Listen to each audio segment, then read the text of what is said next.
नमस्कार दोस्तों, भक्ति श्लोक चैनल में आपका स्वागत है। पौराणिक कथाएं। कृष्ण और रुक्मिणी। विदर्भ देश के राजा भीष्म के 5 पुत्र और एक पुत्री थी। पुत्री का नाम रुक्मिणी था, जो समकालीन राजकुमारियों में सर्वाधिक सुंदर और सुशील थी। उससे विवाह करने के लिए अनेक राजा और राजकुमार आए दिन विदर्भ देश की राजधानी की यात्रा करते रहते थे। उन दिनों कृष्ण के रूप, सौंदर्य, गुणों और पराक्रम की गाथाएं समस्त भरतखंड में गूंज रही थीं।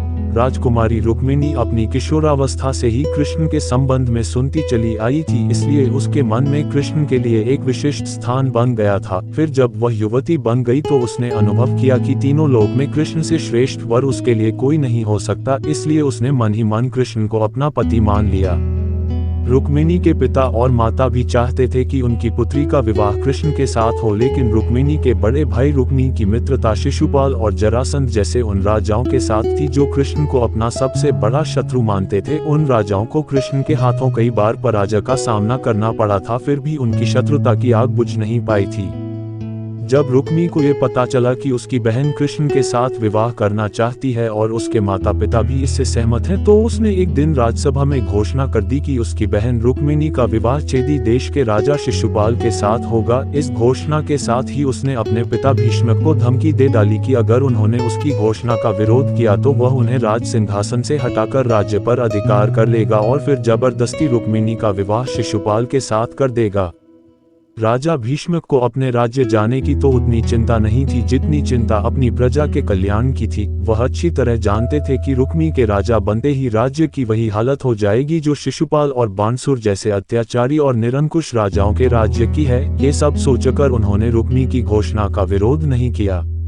रुक्मी ने उसी समय कुल पुरोहित से विवाह की तिथि निश्चित कराई और शिशुपाल के पास संदेश भिजवा दिया कि वह अपने मित्र राजाओं को बारात में लेकर आए और राजकुमारी रुक्मिणी को विवाह कर ले जाए।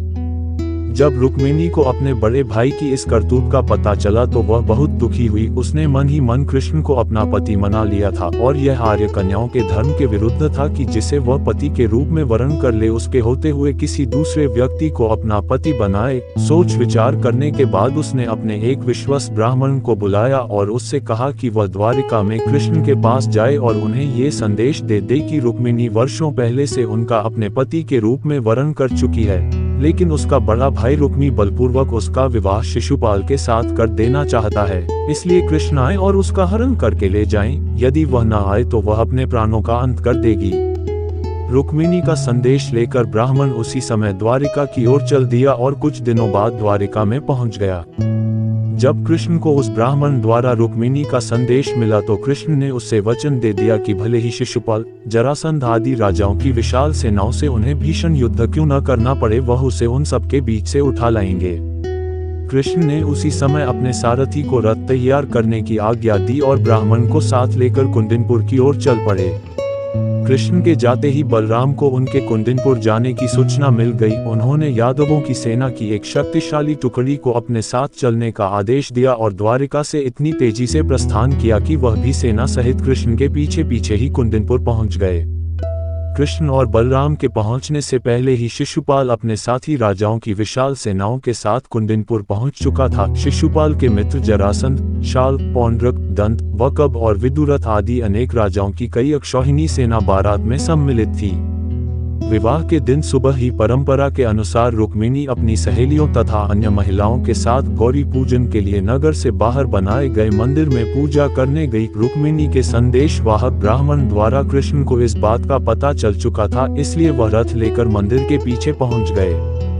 पूजा करने के बाद रुक्मिणी जैसे ही मंदिर से निकली, कृष्ण ने उन्हें उठाकर अपने रथ में बैठा लिया। रुक्मिणी के साथ आए सैनिक देखते ही रह गए।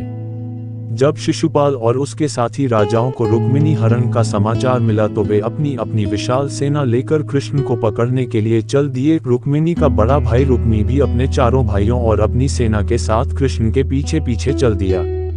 नगर से कुछ दूर निकलते ही यादवों की सेना दिखाई देने लगी। अपने पीछे आती हुई सेनाओं को देखते ही बलराम ने अपनी सेना को आदेश दिया कि आक्रमणकारी सेनाओं को खदेड़कर भगा दो। यादव सेना के सैनिकों ने पलटकर आक्रमणकारी सेनाओं की भीषण बाण वर्षा का उत्तर देना आरंभ कर दिया। देखते ही देखते भीषण संग्राम होने लगा। यदुवंशियों की थोड़ी सी सेना ने शिशुपाल, जरासंध और उनके साथी राजाओं की विशाल सेनाओं पर इतनी भयंकर बाण वर्षा की कि वे सिर पर पांव रखकर भागने लगी। अपनी सेनाओं का संहार होते और उन्हें भागते देख शिशुपाल और उसके साथी राजा भी अपने प्राण बचाकर भाग गए।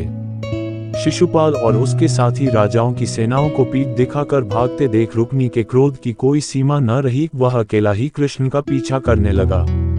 कृष्ण रुक्मी से युद्ध करना नहीं चाहते थे, लेकिन जब रुक्मी ने अपशब्द कहते हुए उन पर आक्रमण कर दिया तो विवश होकर कृष्ण को शस्त्र उठाने पड़े। उन्होंने पलक झपकते ही रुक्मी के रथ के घोड़ों और सारथी को मार डाला। रुक्मी भी उनके बाणों से घायल हो गया। कृष्ण ने तलवार संभाली और झपट कर रुक्मी को पकड़ लिया और उसी के उत्तरीय से उसके हाथ पैर बांधने के बाद उसके सिर तथा दाढ़ी मूंछों के बाल जगह जगह से मूंद कर उसे कुरूप बना दिया।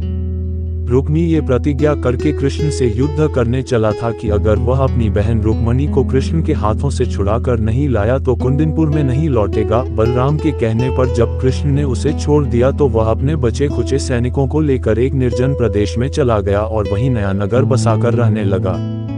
कृष्ण रुक्मिणी को लेकर विजयी यादव सेना के साथ द्वारिकापुरी लौट आए, जहां विधिपूर्वक उनका विवाह रुक्मिणी के साथ कर दिया गया।